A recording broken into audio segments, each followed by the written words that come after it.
na nato. Pero kana kung doon na kay kaagi, sa may ni Jinggoy, doon na may kaagi, medyo sensitive niya nga, kay kubidyahan sa Marcolita nga, safe ka na.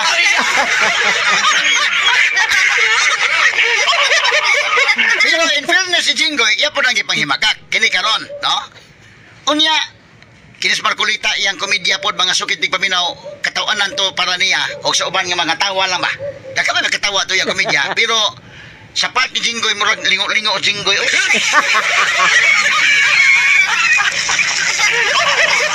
Mga ka na ha, katong wa pa manganli, wa mapasabot nga safe na mo. So katong usa, nga taga-Sugbo, mga higala, nga tuas, bandawi, ro nag-opisina, nga, nakungan, dili pa ka safe.